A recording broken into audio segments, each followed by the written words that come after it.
Hello everybody and welcome to my channel. You can call me Just Marosa, and this is Just Marosa, and today you're in for another video of the week, and I want you to stay tuned and watch till the end. And if you've not subscribed, please make sure you subscribe to my channel. We said this year we just want to hit 1,000 subscribers. That's our minimum goal.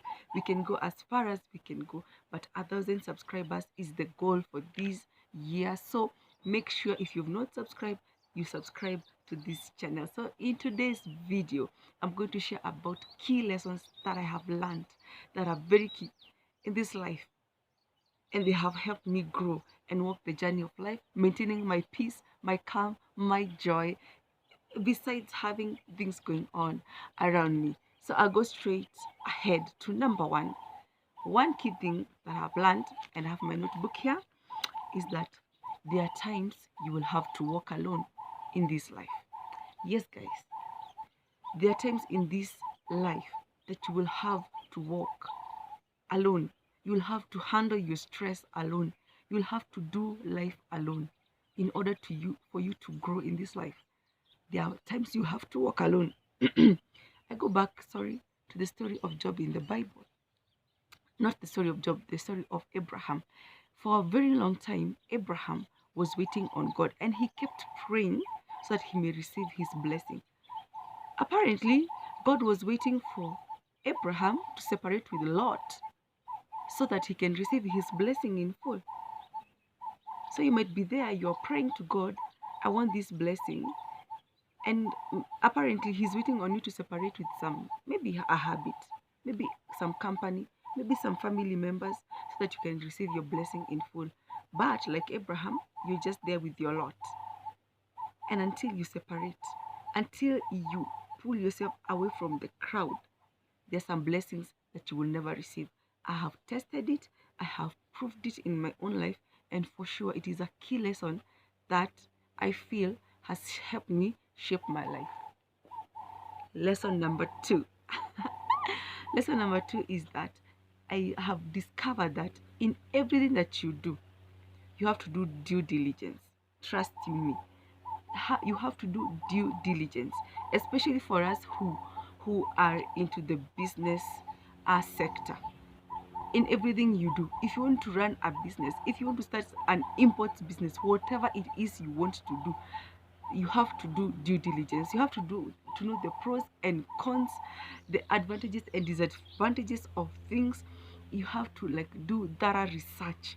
When I say due diligence, it's doing thorough research according to my understanding before you do anything in this life, because there are some things we just start with some, you know before you start a business, there's this excitement, there's this particular special excitement that we usually have, that is above and beyond. And then when you get to the ground, you realize, hey, things are so different. And why? Because we just went with the gut feeling and the excitement, but failed to do our homework and do due diligence to understand the market, to understand what it really takes. When these cons come, will I be able to handle them? What about the pros? If I start this thing and it just blows up, will I be able to handle it?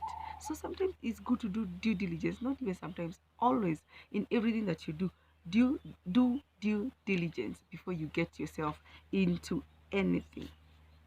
Another thing I've learned, that in this life you'll have to let go, and that has been a biggest one of my biggest challenges. I have learned you have to let go. You have to let go of some people in order for you to grow. You have to let yourself go of some location, geographical setting. You just leave that comfort zone and then go to an uncomfortable place so as for you to grow. There are some privileges that you get, maybe from your parents, your friends, your partners, and sometimes you have to let those privileges go, not because they are not good, but for you to grow, you have to remove yourself from some setting where you're getting some privileges, and it helps you grow as a person. And as I always say, these are things I've tried and tested, and some I'm even exercising right now, and I've realized that they work for me. On to the last but not least, I want to encourage someone that After all is lost and gone, there's always something that God leaves behind. Again, I go back to the Bible. In the story of Job, we read that Job lost everything.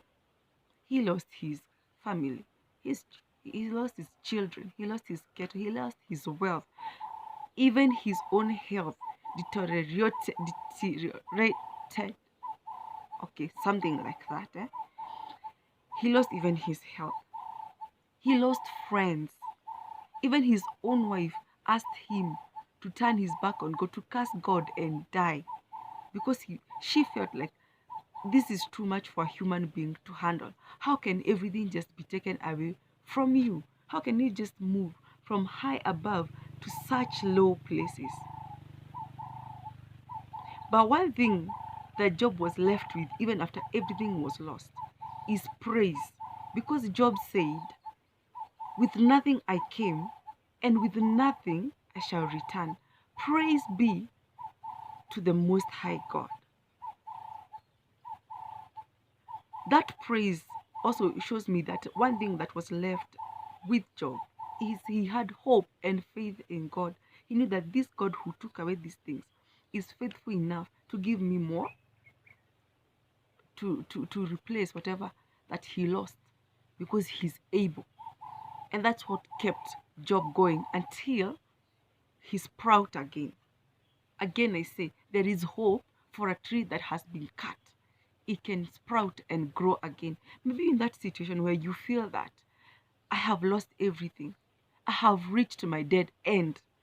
Trust you me, I found myself in that situation so many times until I am here today talking about it. And I can agree with Job that after all is said and done, after all is lost, there is always something that God leaves behind. When you look around your situation, maybe the only thing you are left with is courage. Use that courage to start again.